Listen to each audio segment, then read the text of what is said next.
Hey everyone, I hope you're having a great Tuesday. I just wanted to drop in. Thanksgiving is right around the corner, and I'm willing to bet that there's a high likelihood that you'll find yourself at a table with some people who might not share your same political ideology, viewpoints, or even beliefs. And that can be a bit precarious as you head into Thanksgiving and you sit around the table and the wine is flowing and turkey is being served and people will start to talk about politics. So how do you navigate that political discussion? I wanted to give you 5 ways to actually be able to have a very healthy political discussion and to navigate these topics as we look to Thanksgiving. So the first one I would highly encourage you to give a try is to set the boundary. Share with your friends or family or whomever you're dining with that you can only handle conversation surrounding the election, immigration, Trump's impeachment, whatever it is, for 10 minutes. If the conversation goes beyond 10 minutes, you're gonna have to excuse yourself. When you set that boundary, it allows people to either adhere to it and say, okay, we'll talk about this for 10 minutes and move on, or to understand that you will excuse yourself from the table and you don't want to be involved in that discussion.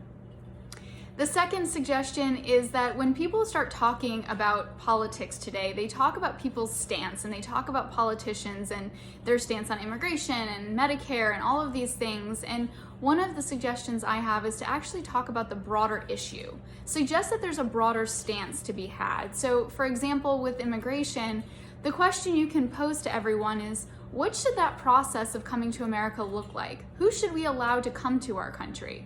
When you ask those questions, it allows everyone to get in on the conversation and it becomes less about the politician's stance and more about what you think, and you're cultivating a broader discussion. The third suggestion I have is to give thanks that we're not dealing with Brexit. Let's just all take a moment and be very thankful that as a country, we're not confused whether we're coming or going from an entire international community.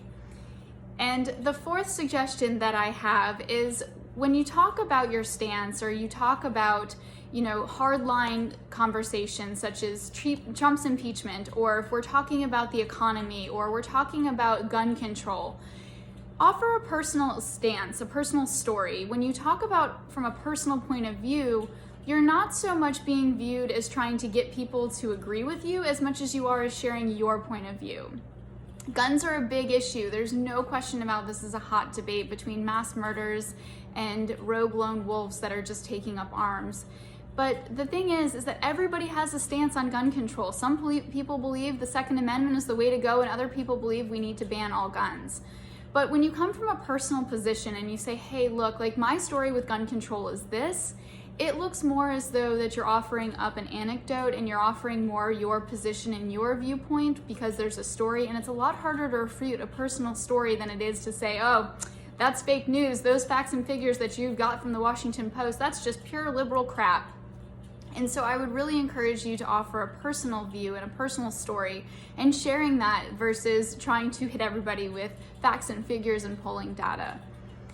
The fifth one, which is probably my personal favorite, is go sit at the kids' table. If you don't even want to get involved in the political discourse, that's fine. Go sit at the kids' table because the likelihood of you getting dessert before everyone else in the room is very high when you're sitting with all the kids.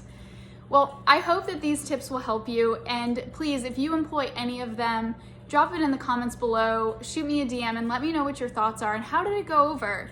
Did you walk away from your Thanksgiving table being grateful that you had a wonderful discussion with your family for the first time since President Trump was elected? Or did it just go over like complete crap and you don't even know what to do next when Christmas comes and Hanukkah begins?